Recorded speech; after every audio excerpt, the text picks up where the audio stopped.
Hey everyone, thanks for joining us on our weekly AJA Zoom event. Welcome to any new people who are joining us this week. We also have people watching on Facebook, as well as people listening to the audio replay broadcast every Thursday at midday and Sundays at 4 p.m. on J-Air Community Radio at FM 88 in Melbourne or at j-air.com.au. Welcome to everyone. My name is Robert Gregory, and also on the screen is Dr. David Adler, the president of the AJA, and our guest for tonight, Sha'i Ben Tekoa. Format will be a short presentation, followed by the chance to ask questions. If you'd like to ask a question, the best way is to raise your hand with the reaction button. Written questions can also be placed on the chat function, and if we have a chance, we may get to some tonight. Now, today in Israel, it's Yom Ha'atzmaut, Israeli Independence Day. And in recent years, the reality is that much of the world's media coverage of Israel has focused on the plight of the so-called Palestinians. And indeed, they have become one of Israel's major challenges. So who are the Palestinians? Why is there no book which narrates their ancient history? Why are they not mentioned in the first 25 years of UN resolutions? Sha'i Ben Tekoa is an American-Israeli journalist. His articles on the Arab-Israeli conflict, terrorism, and Islamic fundamentalism have appeared in numerous places, including the Wall Street Journal, the National Review, the Jerusalem Post, and the Israel National News, where he was formerly the lead English language commentator. He's worked on assignment for the office of the Prime Minister of Israel, Yitzhak Shamir, developing the research on which his book is based, and we're going to hear more about that book shortly.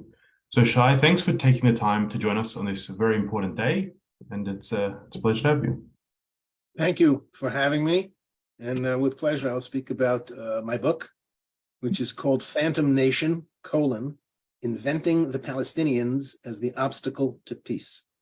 Very briefly, they're the obstacle to peace because they were invented after the Six-Day War, because Israel had such a great success, and the only way to defeat them was to adopt the Algerian technique. Algeria was the model for the PLO. They fought from 1954 to 1962 to throw out the French. It was an intifada, it was all terror. And they had also the intelligence in Algeria after being occupied since 1830 to address the Europeans and France in general as a national liberation movement as opposed to a jihad. They understood that. And they turned themselves into a national movement when they never were a nation. I was asked to take care of this, to do a research project for the Prime Minister's office after the Gulf War of 1990-1991. After that war, President Bush, the first one, we call him 41 in the States, and his Secretary of State, Baker, no friend of Israel, they wanted to have a peace conference under the auspices of the United Nations on the Palestinians and what we have to do for them. The commission was because Baker and Bush wanted that UN meeting, and they said, no way, we're not going to go to the UN. Their response was, it's not a direct quote, you're being paranoid, don't worry about it, you Jews are always worried, it'll be just fine. One of the things they did to fight that, this was in 91, was to hire me to research voting patterns at the UN. I spent 3 months. I went through 870 resolutions from 1945 to 1989. That's what they had the information for. And what I discovered was mind-boggling in terms of numbers.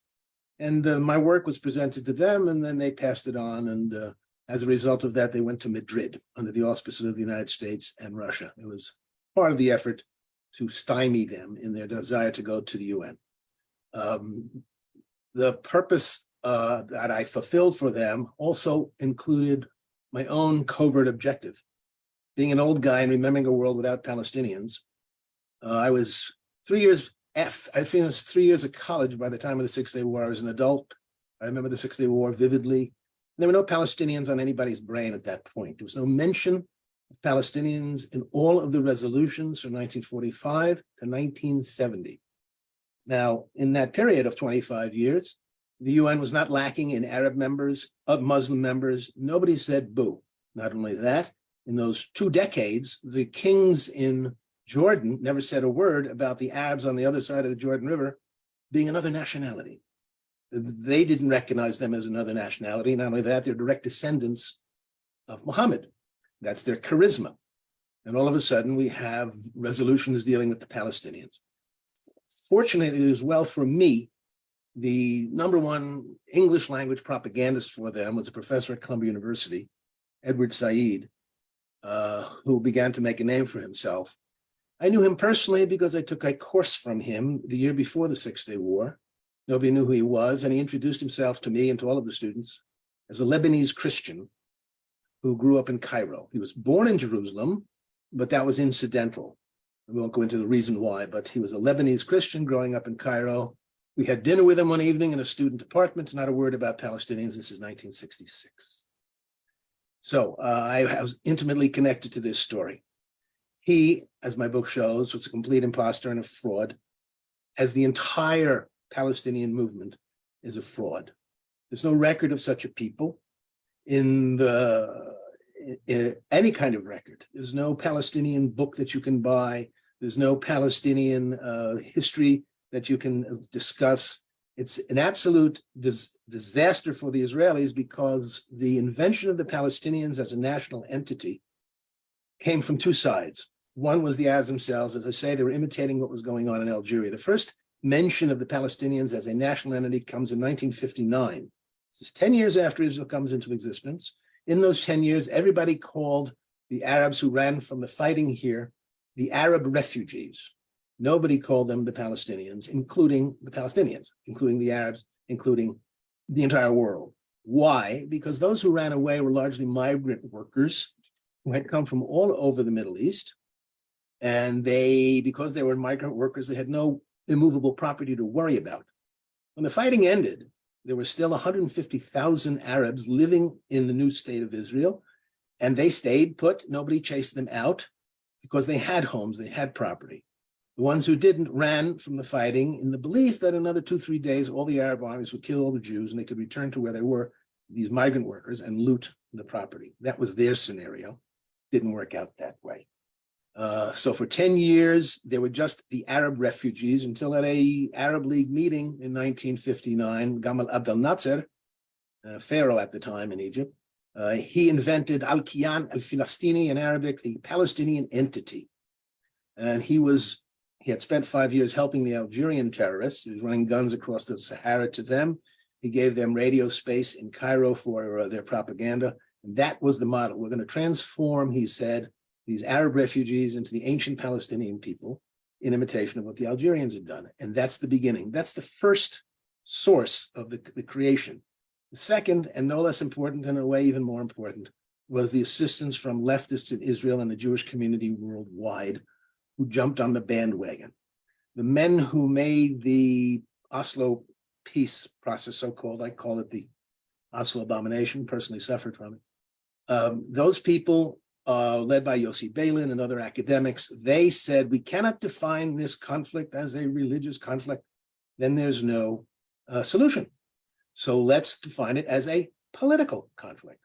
And that's the ones who pushed for the Palestinians to being another nation just like us. That way we can have a political compromise and we can share the country, yada, yada, yada. That was the leftists in this country, and it remains to this day. For example, the Jerusalem Post doesn't refer to Judea and Samaria, it's the West Bank. By the way, I have a whole chapter on the invention of the West Bank. It doesn't really come into being until 1968. The partition plan of 1947, 29th of November, uses the terms Judea and Samaria. Rather, I correct myself, Samaria and Judea. There was no such West Bank, no such thing as a West Bank in history. There was also no such thing as a Gaza Strip. That's also the result of the Six-Day War.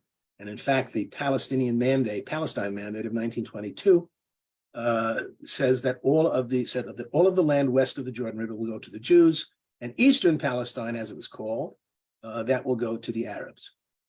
Tragically for us, because of the dominance of the Balaam-esque thinking in Israel, Israel never, ever says we are legally and morally the owners of all the land west of the Jordan River, Judea and Samaria, and the Gaza Strip. They never say that. I guarantee that if you polled most Israelis and you said, you know that Gaza belongs to the Jewish people, they will look at you cross-eyed. They don't know what you're talking about. This is tragic for us. My book concerns the entire sweep of the Palestinian invention from the beginning of the Zionist movement. And I make it perfectly clear with copious notes, that is to say, sources. The leader of the Arabs here was Hajj Amin al-Husseini, the Grand Mufti, and his position was the following.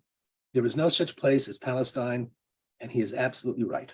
For 14 centuries, 12 of them, it was a Crusader period for about 200 years, the Muslims ruled here, and they never had in their head a place called Palestine. It's so alien to them, they can't even pronounce the name properly because there's no he in the Arabic language. For them, there was no such place, and they were right. It was all Syria. It was all southern Syria. Hajj Amin, as the peace conference after World War I in Paris, starting in January of 1919, got underway, he understood already that they were going to create a Palestine for the Jews. The French were looking to create Lebanon for the Christians. And what Amin did was to create a newspaper in Jerusalem entitled Al-Suri al-Janubiyya in Arabic, which means southern Syria. His position was it's all southern Syria. There is no Palestine. In the 20s and the 30s and the 40s, the only people calling themselves Palestinians here were Zionist Jews, who were very happy to do that, and particularly the socialists, the leftists, the atheists among them. They wanted to be called Palestinians as opposed to Jews who they said that's just a religion and we're not religious. That was their position until 1959. That was the Arab notion of what this war was all about. Israel has no right to live. Now, my position, having written about Islam, having traveled through a third of the Arab countries as a journalist, this war has nothing to do with Palestinians or the absence of a state for them. This war is all about the Jihad.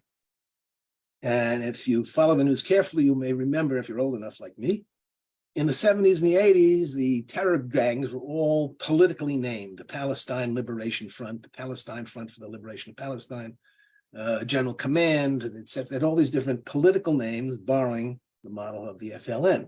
We don't hear about them anymore. What we do have is missiles sent our way by a group called Islamic Jihad. These people are not Palestinians. In addition to them, their Jihad is partnered with, or not partnered, they're rivals with Hamas. Hamas is the Muslim Brotherhood. The Fatah as well was founded by 8 Muslim brothers. Yasser Arafat's father was head of the Muslim Brotherhood in Mandatory Palestine.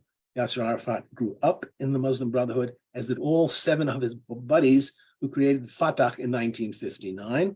And they competed with Nasser, who created the PLO later on. People don't know that in the beginning, the PLO was completely different from Fatah. Then Fatah co-opted and took it over. The point is that when they created Fatah, they had a debate. And the debate among the 8 was what to name it.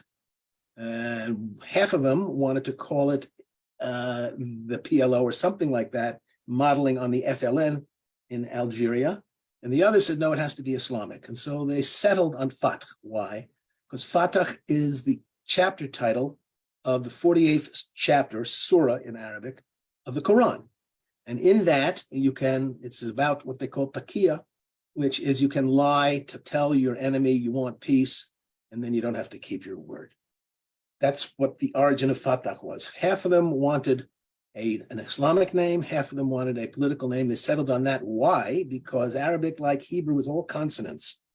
And if you reverse the consonants in FTH of Fatah, you get HTF, and it's an acronym for Palestine Liberation Organization, not to be confused 5 years later with the organization created by Nasser. In other words, Fatah is an Islamic Muslim Brotherhood front. And the reason for this is that that's all they have. Those of you who follow the news here, I'm sure you know that we have had a plague vehicular homicide. We had one 2 days ago. They didn't, so far, I don't know what happened to that poor man who got seriously hurt. What they do is they drive into a clutch of Jews at a bus stop or soldiers standing by the road, and then they jump out with a knife to continue the death. And what they scream is Allahu Akbar. There is no record of any of these murderers jumping out of the car and saying, long live Palestine. It has no meaning to these people. Their entire language is Islam. And that's what we're faced with. And my book makes this perfectly clear. And I completely demolished the notion of a Palestinian people. It's all baloney. And it's just tragic that the Jewish people does not fight it. We never say anything about this. We need a government to say, ladies and gentlemen, There are no Palestinians. They have no right to this land. This is what the Palestine Mandate says, and that should be the end of the discussion. We have to declare sovereignty in Judea and Samaria because it's legally and morally ours, in addition to an assault on our religion. The Israelis live in a dream world, many of them, that is the guys at the top, that someday our neighbors are going to have a change of heart and want to live next door to us in peace and friendship. This is just not going to happen until Islam undergoes the equivalent of a Protestant Reformation, something like that. It has to be that drastic. There will be no peace until they change, because they are the cause of the violence. This is a one-way street. And what we get constantly, though, is moral equivalence between the two sides. The Palestinians are an ancient nation. The Jews are an ancient nation. They both love the same country. This is all nonsense. There's no historical basis for any of this. With that, I will take questions. Okay, thanks for that. David, do you want to go? No, you go first, Robert. So we've had a question. What was the role of the KGB in all of this? Did they play a significant role in the creation of the Palestinians? The who? The KGB? No, this is a myth. This is people thinking it's the Cold War and the Russians are behind them. My research shows that had almost no effect.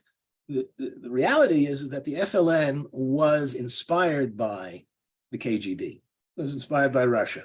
When they went into independence in 1962 in July, they described themselves as the vanguard of the people, Marxist terminology.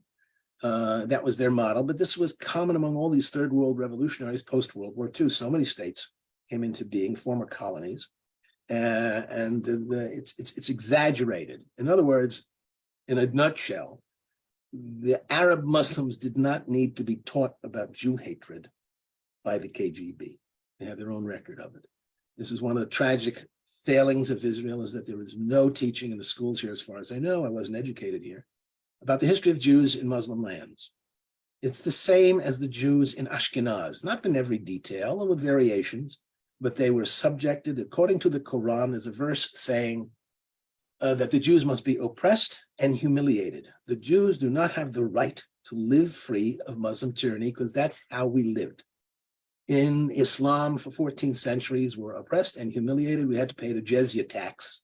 The jizya tax was the communal tax each year you had to pay in order to have the right to continue to being Jewish, because you stiff-necked Jews know deep in your hearts that Islam is the correct religion of Abraham, and you refuse to admit this. And if you want to continue being Jews, you have to pay a big fine. So once a year, the community had to pay a big fine, and the rabbi would show up with barrels of coins, hand them over to the local Sultan Pasha, and be slapped in the face. It was all a ritual they went through every year. The Quran is, I've read it from start to finish. It took a year because it's so crazy. The Quran is an anti-Semitic tract. The whole of the Islamic religion is Judaism that's been purloined and perverted, starting with the name. Islam means submission. It doesn't mean salam, which is their corrupt version of shalom. The Islam means submission, and it points to Ibrahim submitting to Allah's demand that he bind his son Ismail for a sacrifice, which took place in Mecca. Muslims have 5 commandments. They took the notion of a list of commandments. They say, we have 5 and you Jews have 10 because you're evil. You need more commands than we have. And so you must go once in your lifetime to the place where Ibrahim bound Ismail for a sacrifice. And when you ask a Muslim, wait a minute, the Jews say it was Yitzhak, and it happened in Jerusalem. They say the Jews are lying.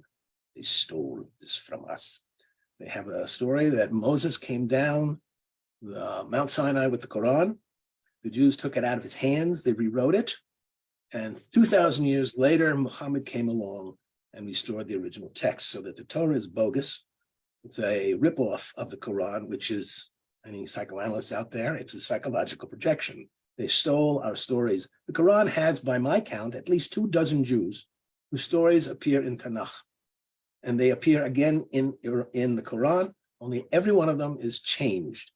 And for them, the Jewish version is bogus. That's why I said, you don't need the Russians to teach these people how not to like the Jewish people.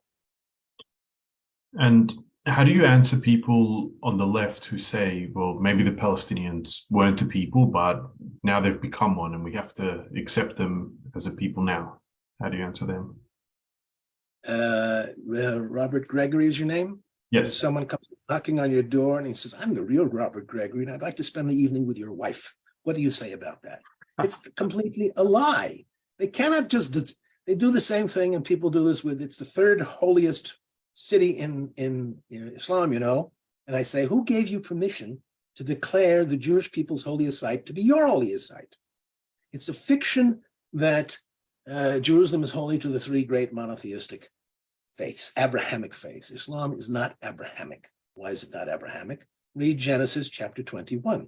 Avraham Avinu boots Ishmael and his mother from the country because he's a wild ass of a man. Sarah sees him making fun of her little Isaac at his weaning party, and she's watched this kid who's 16 at that point grow up, and she understands that when Avraham is nifter, he's capable of murdering the son that she had with Avraham. And she says to him, he's got to go.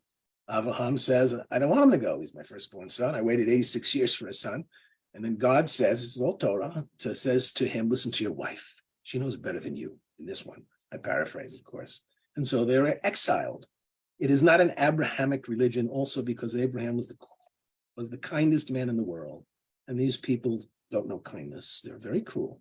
They're very cruel to themselves and to us. We don't have to accept their version of our story.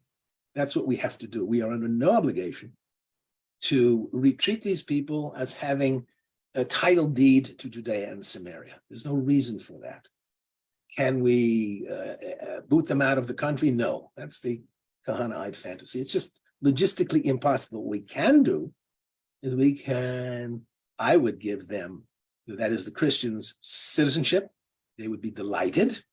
They're not stupid. They know the news like everybody else. This is the only place in the Middle East where Christians can live a safe life. The Muslims, you like to make them resident aliens, and you have to have a draconian punishment system, which Israel does not have. We need a death penalty for murderers, which I believe they should be executed before the sun goes down if they're caught the day they murder somebody, God forbid. And those who are violent against the Jews should be kicked out immediately that same day. I got this idea, by the way, from an old leftist, a hero of the 1930s and the 40s, Chaim Levakov, a great man. He told me during the first Intifada, this is how you have to deal with them. What you do is you pick up one stone-throwing kid, you take him home, you grab his parents, grab his siblings, you take them down to the Jordan River, and you kick them out of the country with the clothes on their backs. This will terrify all of the other fathers who have no control over their kids, who are going to go to their kids and say, don't throw stones at the Jews. I don't want to be a refugee in a camp in Jordan. We have to be tough with these people. The world will hate us. What else is new? Yeah, very, very true. So we just had a question here. What do you think about the global Jewish organizations? And this includes some in Australia, who are the same as ones in America. They refer to Palestinians and they seem to have bought into a lot of these fictions. What do you think of the global Jewish response, particularly America, Australia, and what do you think they can do to correct their response? What should they be doing? They can't get out in front of Israel. It's Israel where the change has to be. Israel has the one to teach all the sympathetic, friendly, lovable fellow Jews in the diaspora. These are not Palestinians. They have no right to our country, and you don't have to feel guilty about that. These are largely migrant workers from all over them. I've met some, by the way, and traveling through the Arab world. I was also part of a group to rescue the thousands of Jews that were still in Yemen. This is 30 years ago. And I'm in the capital of Sana'a, and a guy comes up to me, an Arab guy, and speaks some Hebrew. And it turns out, yeah, he had been in the 20s and 30s working in mandatory Palestine. I'd also, my guy who does my laundry here, an Arab, told me, he doesn't know who he's talking to. He says, yeah, my grandparents came in the 1920s. when the Palestine mandate kicked in, there was investment coming in from overseas and work was being made. And all of you who have been to Jerusalem and go to the wall, and if you walk through the restored Jewish quarter, as you're walking down the steps towards the wall and you look directly across, you're looking at the Mount of Olives, and to just south of it is this jumble of buildings, homes. That's where the Arabs plopped down. The cover of my book is a painting from 1859 of Jerusalem by the Englishman Edward Lear. And you can see all of those so-called Arab East Jerusalem places were not there. They're post the Zionist movement. There was no, likewise, also I discovered the term Arab East Jerusalem. That's another lie. The Arabs never called it that. For the first 20 years, the New York Times had a byline. When they filed a story from Jerusalem on the other side, it was Jerusalem parentheses, Jordanian sector. It wasn't until a month after the war that the Jews had invented this term of East Jerusalem. It's a Jewish invention, which then the others have stolen as well. That's the history here, and we have to be honest with it. As to these organizations in diaspora, they cannot be more, they can't be holier than the Pope. They cannot be more against the Palestinians than Israelis. The Israelis themselves never say anything about the lies these people tell that are just constant. The place to go is Palestinian Media Watch, PMW. They have a site. They're terrific. This is Itamar Marcus. And people can't, your eyes fall out of your head when you read the things they say. There's no evidence. This happened to me personally, by the way. There's no evidence they say of any Jewish presence on the Temple Mount. I heard this myself with my own ears. I'm in the plaza before the wall, and there are tourists all over the place. And I passed by a clutch of tourists being spoken to by an Arabic speaking or an English speaking Arab. I don't know if he had a license, but that wasn't my interest. And he's speaking to these people in English and telling them, standing in front of the wall, there is no evidence of the Jews ever having any presence here. What do you do with a people like that? What you don't do is confirm them in their delusions. Very true. And yeah, Yitzhak Marcus has been an AJA guest before. So if anyone wants to see that interview, you can see it on the AJA YouTube. Might pass to David to give a halfway update. Sorry? Yeah, I'll just ask a couple of quick questions and do the promo. Shai, can you tell us about the derivation of what's called the flag of Palestine? Is it a changed Jordanian flag without the star, or did it come from the Arab League earlier? How did it get to be adopted and given the status it has today? That I'm not an expert on. What I do know, it was not invented by Arabs. In other words, from the outside. These are all, the whole Palestinian myth is as much a creation of anti-Jew Gentiles and leftist Jews. Again, Yossi Beilin is the grand master of this. We cannot call this a Republican. We cannot call this a religious conflict. What about one of the things that puzzles me, and I've seen a couple of questions in the chat, is why is it that Israeli politicians, and quite a few of them,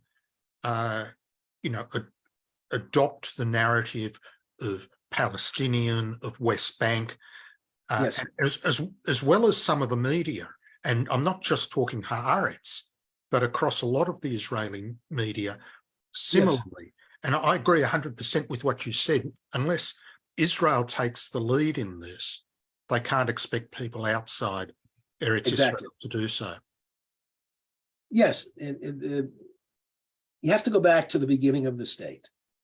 And it's a sad commentary, but a true commentary, that the people who founded the state were not really out to rescue the Jews. They were out to rescue the Jews by transforming the Jews. They called them the new Jew. And most of these people at the top, who led the country into statehood, were socialists, and they were Marxists, therefore atheists. In my book, I report, this is from a Haaretz story, that when Rabin was chief of staff, he used to make fun of Levi Eshkol and other members of the cabinet at the time because they spoke Hebrew with a Yiddish accent. And he would mock them to his subordinates by calling them, wait for it, the Jews. In other words, I knew two people. I first came to Israel in the mid-60s, before the Six-Day War. And I knew people that I was shocked, because I was ignorant mostly of Zionism, who would tell me, young people, I'm not a Jew. A Jew is a religious person. I am an Israeli. Don't call me a Catholic because I don't believe in Catholicism. Don't call me a Jew because I don't believe in Judaism. And that has been their position, and that remains that way. We now have these demonstrations of people carrying gigantic signs in support of democracy who refuse to accept the results of the elections. Go figure. Indeed. And that's who they are. And that is very much alive. There was last week a press conference by 5 of the opposition leaders. It was Avigdor Lieberman and Benny Gantz and Yair Lapid and Merav Michaeli of Labor, have 4 seats now, and Mansour Abbas. 5 political leaders here, not one of them who cares about the Jewish people. They are Israelis at best. And that's who created the state, and that very much is in play today with these demonstrators. These disruptors rather, what they're afraid of is a Supreme Court, a high court, that will be more respectful of the Jewish religion in the public square. And for them, democracy means having a Supreme Court which will defend the individual who doesn't want to be religious. That's what they're fighting over. Okay. These are the people who don't get married in Israel with the rabbinate. They go to Cyprus and get married by a clerk. Understand. Okay. Well, I'll do the 1-minute promotion now. And as we do each week, at the end of the session, if you're not yet actively supporting AJA, please go to the website, jewishassociation.org.au. You can subscribe to the email list. You can join as a member, and you can also make a donation, which we really need. As far as next week, we're actually taking a bit of a break. A couple of us have got holidays booked, which we seriously need. And I promised that I would show an image of Shai's book, The Phantom Nation, and the 2 principal places where you can purchase it, and we certainly recommend that you do so, is on Amazon. You just can go to Amazon and search his name or the title, Phantom Nation, or to the publishing website, which is Geffen Publishing House, similar story. I'll put those links in the chat in a moment. So we've got a number of questions now lined up. Can I remind you, please, not to give speeches, just ask questions and make them as brief as possible. Jeff, you're first, if you'll unmute and ask your question. Shalom. I tell you that Israel has been the most marvelous success that I don't have to rave on about, but it has been an abject failure when it comes to politics and the dynamics of politics speak, particularly the euphemization of the terrorist word into militants. And earlier on in the Gaza war, the unilateral withdrawal is an absurdity created by Israel, for goodness sakes. Unilateral withdrawal implies it was illegally withdrawn. Giving them a $3 billion present in Gaza caused Israel to designate itself as having acted illegally by unilaterally withdrawing. So as far as losing in politics and every single major dynamic of winning the psychological war, Israel has done well, sarcasm intended. But every other way, it's a marvelous place. Okay. I think that's a comment rather than a question. Jeff, do you want to respond? Well, I can rephrase it. It's okay. It's okay. It's all done. Shai, do you want to respond or we move on? I would like to actually detour and mention my book because you put up the image. Can we go to any of the images I sent you? Yes, I can. I can bring that up as well. Just be with me. Okay, this is something else that people should know about, and it's also the Israelis don't know about. If you can put up the first image. Okay. Well, that's okay. This is a 2-volume book. It comes in a box. It's long. It's not a series. It's one book that has to be printed because it's long. It covers the entire scope of the Zionist movement. This is volume 1. Volume 2 is even bigger. People, though, say it's long. However, it's hard to put down. Now, if we go to the next image, okay, no, rather one after that. That's the ones I wanted to switch. No, another one. There's a third. There you go. What you're looking at here is the map of Palestine from the 1911 Encyclopedia Britannica. Fans of encyclopedias say it was the greatest ever. It's the 11th edition. What you're looking at is exactly what, in all 99% probability, Balfour looked at, Winston Churchill looked at.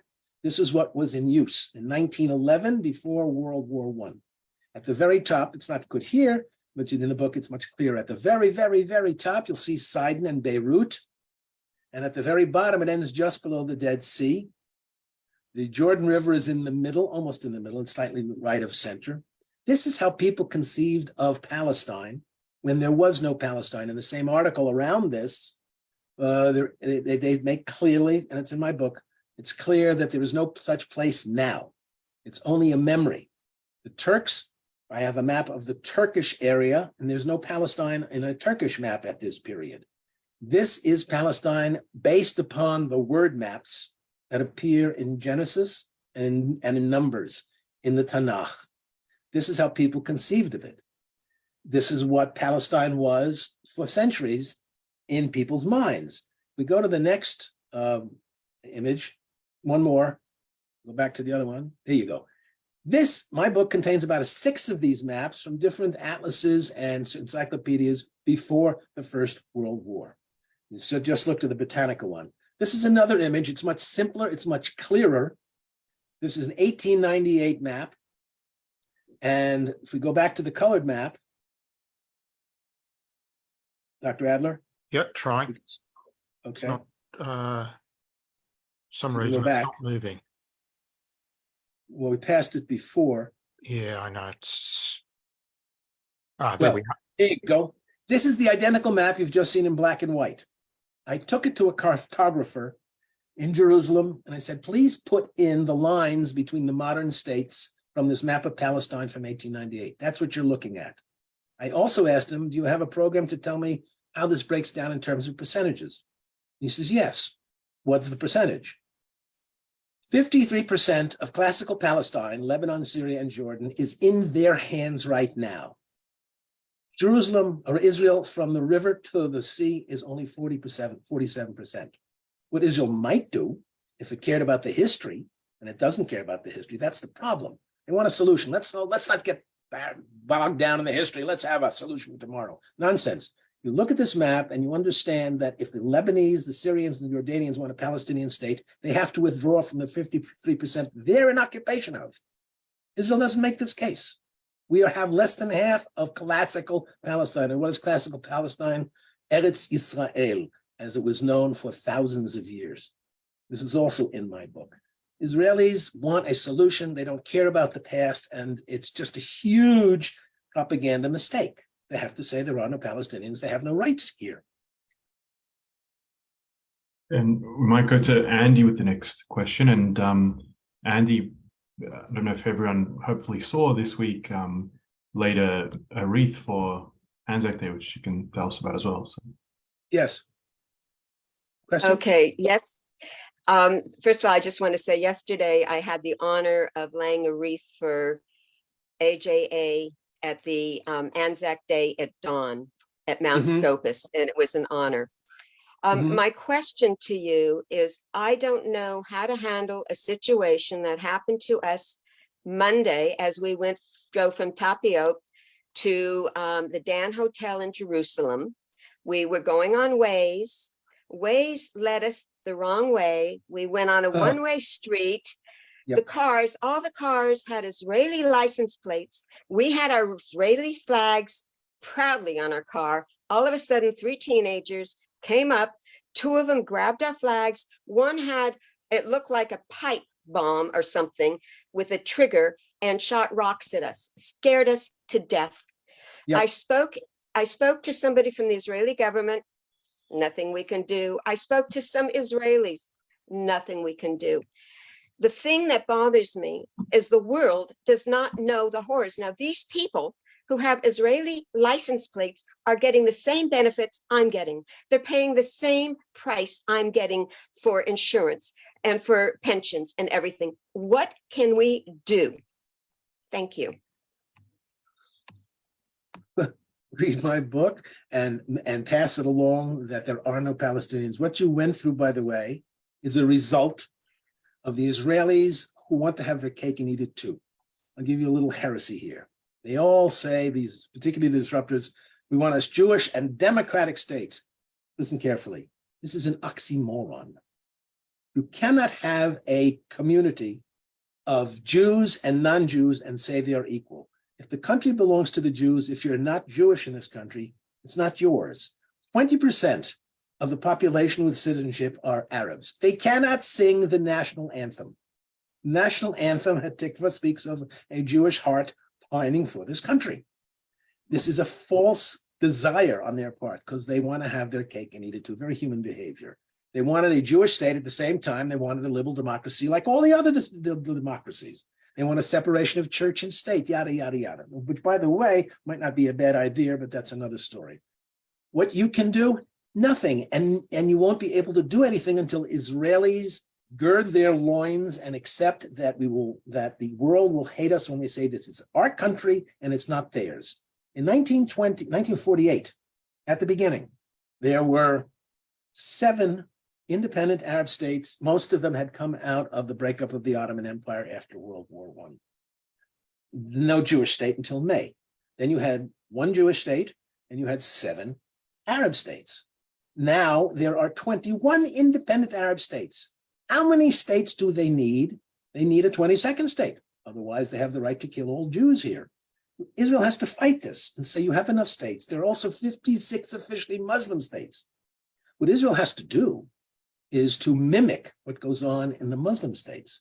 These are officially Muslim states, and if you're not a Muslim, you are a second-class person. Israel has to declare, Israel has to categorize every citizen here according to their religion, which is the way the Turks ran the show for 4 centuries. It was called the millet system. And what you do is you give the Christians in Judea and Samaria and elsewhere a citizenship. The others in Judea and Samaria, you give them resident alien status. And when they act up, they throw a rock at a Jew, you grab him and immediately take him up to the Golan and you kick him out of the country. This will be the greatest way to deter them. But putting them in prison for 30 years, please, this does nothing for them. This is not a threat to them.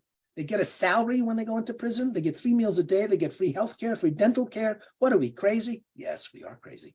Because the Israelis don't want to be a people that dwells alone, which is in the Torah.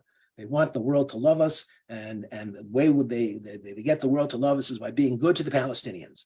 They got to stop this nonsense. They have to realize we are a people that is special, unique, different, and we make no bones about the fact that this tiny country, 50 miles across, what the hell is this? It's ours and it's not theirs. They want to live in a country without the terrible Jews. They got 41 to choose from. It has to begin here. And it's just tragic. What you went through is normal. I go out of my house in Judea and Samaria with a gun on my hip. I'm getting, I have to go to a chiropractor. It's just ridiculous. I don't like it. It's a dangerous situation, and there's nothing you can do until you change your psychology about how to deal with these people. And that's why I say the solution is the Abraham solution. What Abraham did to Ishmael and his mother has to be done here. You get a violent kid, you take him and his mother and his father and the family, and you kick them out of the country on the same day with the clothes on their backs. And that will put the fear of exile into all the others. This business of arresting them and giving them a lawyer and a trial and putting them in jail. Jails, prisons, as we know them, are not Jewish. There's nothing about prison as a punishment in Jewish texts. There's jail prior to trial, but that's different than punishment over many years. This is a Gentile punishment, and we can do without it. We have to have our own way of coping with them. But the world's not going to like it, but as I said before, so what else is new? And have you noticed any progress or any change under the new government? They're paralyzed. This is an outrage. I have been embarrassed to be a Jew twice in my life. once was watching Arafat get a handshake from Perez and Rabin, the two Marxists, and Abbas was with him. And the second time I've been embarrassed is what's happened since the last election. These people are marching around with big signs, we're fighting for democracy, and they refuse to accept the results of a democratic election. What is going on here?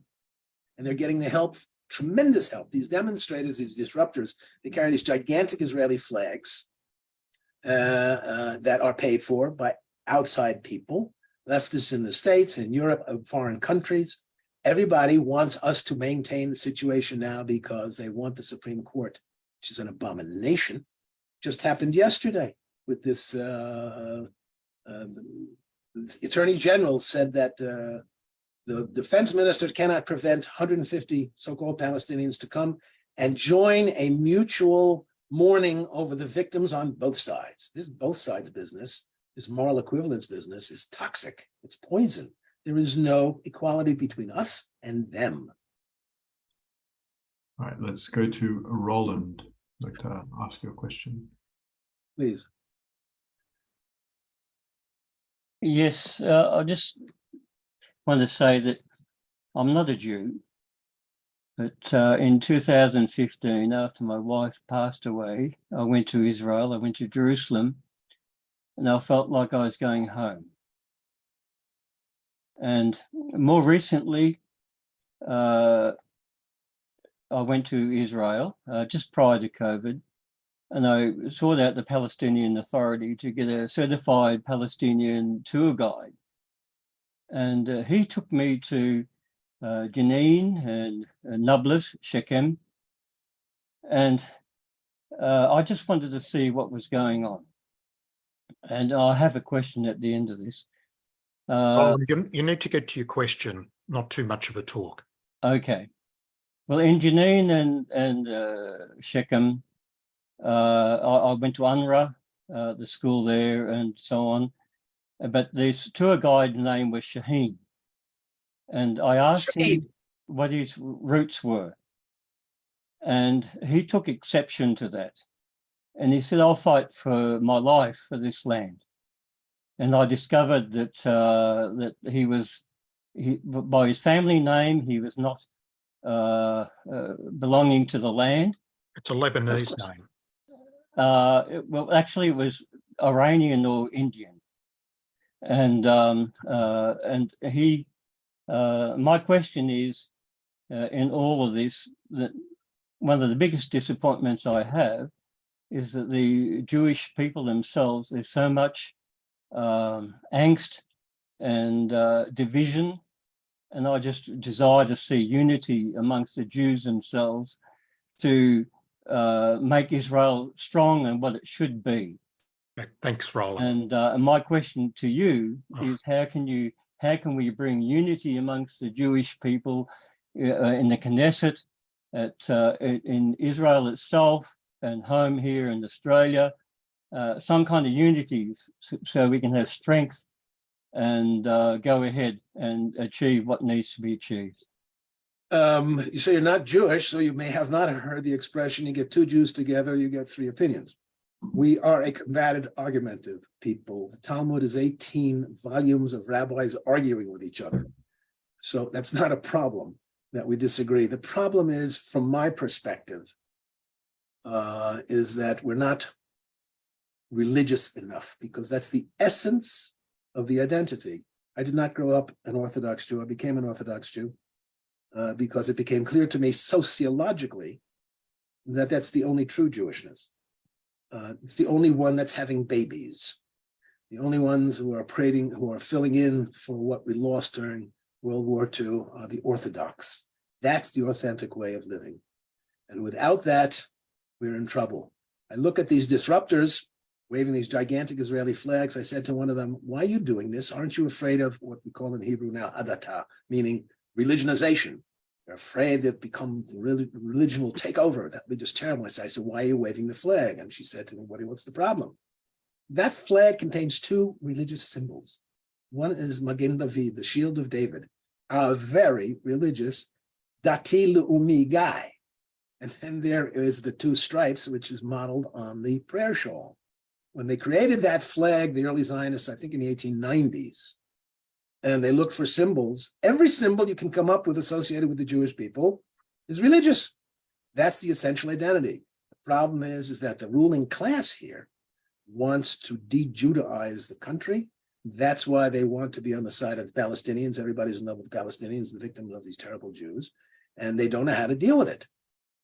When they learn to be proud of being Jews and understanding that our heritage is a religious heritage, and that's the essence of the Jewish identity, then we'll have a change of heart here. Until then, these Israelis will keep arresting the rock throwers and giving them a lawyer and time in prison, which does nothing.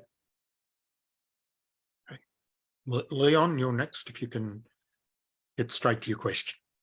Yes, when President Bill Clinton was told by Yasser Arafat, Yimach Shemo, that there never was a Jewish temple on the Temple Mount, right. President Clinton was flabbergasted, and yet he continued to support the Arab so-called Palestinians. Do you agree that this is emblematic of the fact that foreign ministers and the public servants and their advisors, they all know the facts that you have laid out, but nevertheless, they mollycoddle the enemy. Now, the enemy has, in terms of realpolitik, they're totally insignificant. They have nothing to offer the world. In terms of realpolitik, they're losers. Why then does the world mollycoddle them? Because the Jews do. Who was standing next to Bill Clinton and Arafat at the time? This was at Camp David in July of 2000. Ehud Barak. Ehud Barak is now guilty, in my mind, and should be indicted for sedition. He spoke at Chatham House in London, a notorious think tank going all the way back and being hostile to Israel, in which he laid out his plan for deposing, overthrowing the elected government. Ehud Barak has talked of growing up in a kibbutz of atheists. He's one of them. This man also, when he was prime minister, did nothing when the Arabs began to bring onto the Temple Mount heavy equipment and began carting off truckloads of dirt. And they have since built, I think, 3 and maybe 4 new mosques on the Temple Mount. And in the mountain, the thousands of tons of dirt that they took off the mount during his premiership contained countless artifacts referencing or from the history of the Jewish people on that hill for thousands of years. This is Ehud Barak. These are people who don't care about the Jewish religion and the Jewish people. They are Israelis, and they have been imitating the Enlightenment in which the Christians in Europe lost their faith. And they thought that was a good thing. They'll stop being Christians, we'll stop being Jews, and there'll be no more anti-Semitism.